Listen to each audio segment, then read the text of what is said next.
right, welcome back to Georgia High School Sports Daily. Hope you guys enjoyed that interview. So much fun. Special shout out again to Christian Farrell's parents and for them coming in studio to talk about his commitment and signing day. We're going to have Nicco Maggio here in a second. But before we obviously bring him on, I just have a quick question for Craig before we talk to Nicco. How cool is it to see these players be able to go on and see their dreams? And just like you said, a lot of them are under-recruited, underrated, and still being able to sign on to a college and play at the next level. It's the most important thing. When you lose your final high school football game, obviously with Walton 2 years ago, losing the state championship was heartbreaking. You heard this year they obviously fell, was that to Valdosta? Yes. The first round. That's tough, but the opportunity to go on to the next level, kind of have just a fresh start, new career, new set of challenges, a new team to bond with. It's just, I mean, it's awesome. If you like football, you want to play at the next level, you have that opportunity that other people don't get. And so really, I mean, it's just a fresh start for them, and the sky's the limit. For sure. I think we have Nicco ready, so let's go ahead and bring him on. Nicco Maggio of Buford, obviously now committed to North Carolina. What's going on, Nicco? What's going on? How you guys doing? We're doing good, man. We appreciate you coming on, man. So you got to talk us through the process. What you just did, you don't always see every day a player that initially signs an early signing window and then decommits and then obviously chooses a different school. So walk us through that process of just reevaluating your decision like, hey, I'm thinking about this school. I'm thinking about maybe making a change. Talk about that. Yeah, so, unfortunately, the whole thing happened with the Wake Forest's old coaching staff. So Coach Clausen resigned, and my D-tackle coach actually retired. So I kind of told my high school coach just want to keep options open. And the opportunity came to me, and it was a pretty big one to pass on. So I jumped on it. For sure. And then obviously the opportunity came. So what was the communication like with the North Carolina staff when you were like, hey, my defensive line coach here at Wake Forest retired, new coaching overhaul? What was that relationship, just building that and getting that call from their defensive staff? Yeah, like I said, I kind of kept it with my high school coach because, just with the communication part. But once I knew it was official, I hopped on the call with Coach Lombardi, the GM, and they're just telling me they're very interested and they want to get things rolling. So I scheduled my official visit for that weekend, and I was just ready to go. So, got you. Two-sided question. What did you enjoy most about your official visit to North Carolina? And then two, talk about playing for obviously the GOAT, one of the best to ever do it, and Coach Belichick. Yeah, the visit was just amazing.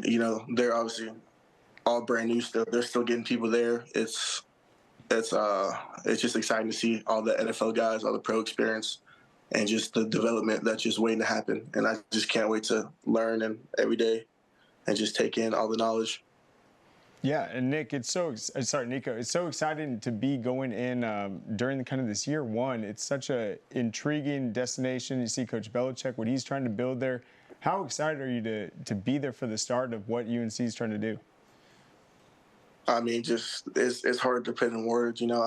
I had my one-on-one with Coach Belichick, and he was just telling me, all the good things on my film and how I play and how I fit his scheme perfectly, and I'm what he's looking for. So that was kind of like a surreal moment. But I'm just ready to put my head down and work, do whatever they need. So. And then defensive line, defensive tackle, I mean, it's such a valuable position. It's very competitive. Obviously, the NFL draft coming up, we're going to see a bunch of those guys. It's such an important part of the football team. What's kind of your mantra at the defensive line? Do you enjoy run blocking? Is it just pad level? I mean, what are some of the things that you really focus on to make yourself great? Yeah, you kind of got to be good at all factors, obviously, but what I strive on is probably, run game. I don't get moved back. I played by myself in a three-man front and at Buford, so, it's just stuffing that run. There's nothing better. And then what was that like just at Buford, a team with so many talented guys that are trying to play at the next level, where a guy like you, even though you're a three-star and a big name, can kind of go overlooked, but what was it like just to be surrounded by so much talent on the same team? Yeah, for sure. I mean, I love those boys. We don't really look at it like that. There's no really stars on the team. We kind of just we had a bunch of players on the team. It was just so fun going out every Friday night, competing with them. Talk a little bit about that Buford standard of excellence. I mean, it's got to be just day in and day out, just for you guys to be able to keep up that incredible track record of success. Just talk about kind of the work you guys put in, just how important it is. Yeah, I mean, it starts with Coach App, just from every little thing he says, from, tucking your shirt in to work out, or, on the field, a little step in the field. It all connects, and everything he says, as I graduate, move on, it all clicks. It makes sense. It kind of, what you work for, it all comes together and makes sense. And Nicco, I can't help but notice you got some big hands right there. You got some big hands. Just talk about how physical your game is, just going at it with the opponents, just how excited you are for the college level. Yeah, I mean, I love it. There's nothing, since I was a little kid, just putting on the helmet and just going to hit someone. There's no better. It's just fun to me, I just love going to get the ball, going to get people, going to run people over. So it's kind of what I was made to do, what I'm built to do. So. And then, Nicco, I want to ask you about Coach Bill Belichick. Got to ask you the hot button topic. Like, what is he like as a person? Is he a man of few words? Does he talk a lot? Like, what is he like as a coach? Yeah, he walked in the team meeting room, suit and tie on, and then had a little presentation. Then I walked in the one-on-one meeting, and, that picture that's on the screen right now, just kind of his comfy clothes, kind of showing a different side of him. But, I mean, he just loves football. He's not all tied up in the off-the-field stuff.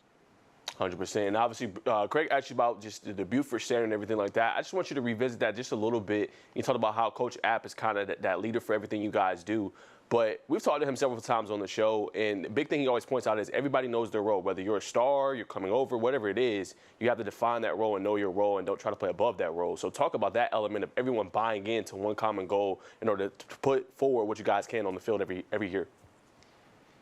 Yeah. I mean, it's just no one being bigger than each other. It's everyone's equal. Everyone just does their job.